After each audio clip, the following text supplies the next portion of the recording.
Trabalhou Agora, comigo. o Califa tá de olho no decote dela, tá de olho no biquíni do peitinho dela, tá de olho na marquinha na calcinha dela, tá de olho no balanço das cadeiras dela. Tá tipo com tecido aqui. Rala no tchê, Parece um rala no tchê, Habib, Parece? Mano, eu fiquei assim, eu...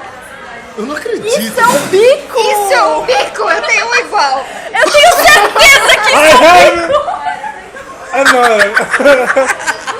Peraí, fala pro rolê nosso aqui, o que aconteceu? Tem uma pessoa que eu não vou falar o nome, Certo, não importa o nome, que postou fotos certo, no Faces certo.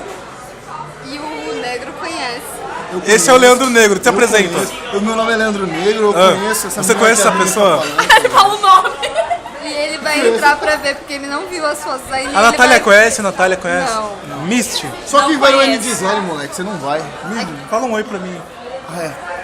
Qual que é o seu Eu sou o nome? Felipe Romão, sou representante do Rolê Nosso. Olha. Recebi um beijo da Misty, treinadora Pokémon de Cerulean. Pokémon Água. Pokémons de água.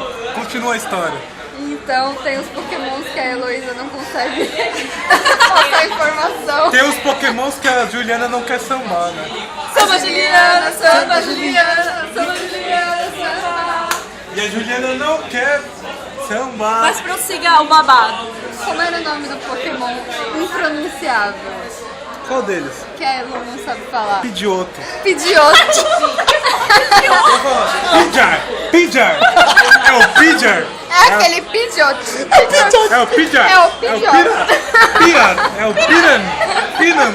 É o pioto. Eu chegava. Pidioto. PJ ela consegue? PJ. Ela não sabe falar. Nenhum Heloísa, deles. porque o Leco. Olha o orgulho. Olha, eu me fodendo já tá. Ó, Fala. Rolê nosso, muito prazer. Felipe, meu irmão. O olho é o seguinte: o Leco mima tanto a Elo que ela não precisa saber falar. não precisa. Ele fala por ela. Pidioto. Tá vindo batata. Isso aí, Ariadne.